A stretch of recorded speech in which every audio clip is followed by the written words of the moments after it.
Dallas still affordable in 2025? Let's go ahead and break it all down. Dallas has always had a reputation for offering a big city lifestyle without the overwhelming price tags of places like LA or New York. But to be honest with you, in 2025, that reputation is kind of starting to shift. People moving from out of state or even from other cities in Texas are asking the same thing. Is Dallas still cheaper than most other major cities? And the answer honestly depends entirely on how you approach it. Now, before we jump into today's video, my name is KMACRealtyGroup, and I'm your local trusted real estate agent and investor in the Dallas-Fort Worth area. And if you're finding this channel content on all things Dallas-Fort Worth valuable, make sure to hit that like button and don't forget to subscribe. It truly helps out the channel.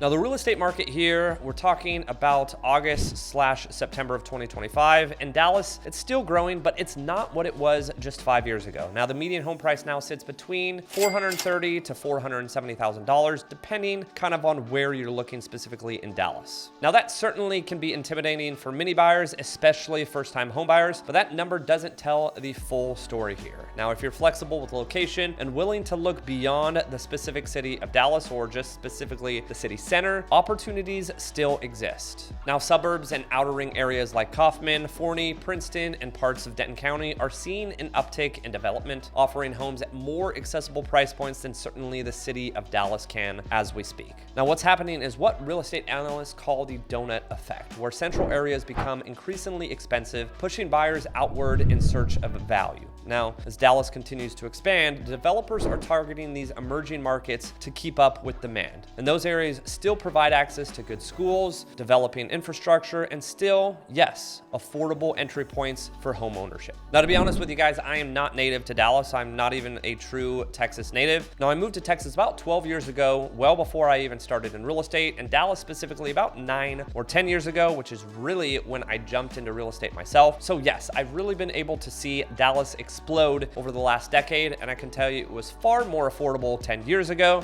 But just like everywhere else in the entire United States, housing has gotten insanely expensive. But to be honest with you, that's kind of why I love the Dallas-Fort Worth Metro. It has everything that you could possibly need. Now, if your heart is set on the city of Dallas, you may have to have some sacrifices if you're trying to find a lower priced home or a more affordable home. But if you are comfortable moving out to the suburbs, that's exactly what I did. I lived in Dallas just until March of this year, really close to downtown, but it was expensive. I decided to move out to a suburban area closer to the airport, and I can get a whole lot larger and newer house by moving further away from the downtown center area. But for those who want to live closer to downtown Dallas or neighborhoods, let's say like Bishop Arts, Uptown, Lower Greenville, just expect to pay a premium price. Now, these communities offer walkability, nightlife, and that coveted city lifestyle, but they're not ideal if you're working with a tighter budget. Or maybe if you're looking for a tighter budget, you're gonna have to be renting out some rooms or finding an apartment. Now, renters are definitely feeling the pressure here too, though. The average rent for a 2 to 3 bedroom apartment in the metro areas now hovers close to $2,400 a month. Now, that's a steep number, especially when you realize that in many cases, a monthly mortgage payment could be the same, if not less.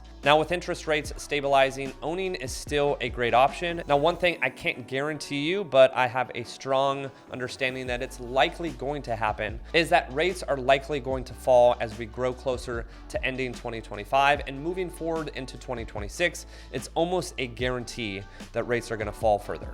Now, buying a home is not just about buying property, it's about building something bigger. It's about establishing a financial foundation that appreciates over time. That's equity, and equity turns into options. Now, whether that's buying your next home, investing in something new, or simply having the freedom to stay put without rent increases hanging over your head is a benefit to owning real estate. Now, a quick example here is I purchased a house in 2020. I actually built it from the ground up, brand new in 2020 in East Dallas. That's the house that I just moved out of in March this year. I bought it for about $620, $640 range. Fast forward to now, it's worth about $1 million. Now, the fortunate side about that is I was able to take a home equity line of credit out on that property and use it as a down payment for a house that I'm building for my family that we are likely going to be living in for decades to come, out in the suburbs where I'm going to be raising my family for, like I said, many, many years to come. And that's just the benefit of building one house in 2020. I'm a huge advocate of owning real estate, investing in real estate, and I have done a whole bunch more when it comes to investing in real estate than just that one property. But that's just a great example of how powerful real estate can really be.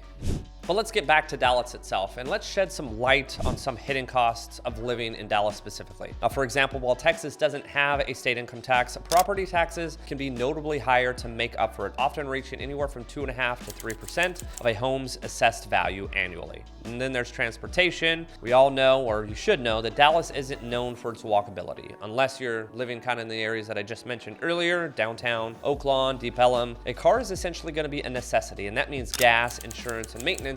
And while public transportation, or the DARTs, does exist, it's limited in coverage and efficiency compared to systems in cities like Chicago or DC, just pales in comparison. Now, a statistic that I was actually surprised to see is the average Dallas commute has also been stretched now around 45 minutes if you're coming from farther suburbs during peak traffic hour. And don't forget the day-to-day costs that people don't usually budget for until it's too late, such as lawn care, HOA fees, rising food costs, utilities, and inflation across the board. For example, the average grocery bill has risen by nearly 12% in just 3 years due to nationwide supply chain issues and continued inflation. And unless you're in a condo or high-rise, maintenance falls squarely on your shoulders, whether or not that's mowing the lawn, servicing the HVAC, or just unexpected repairs.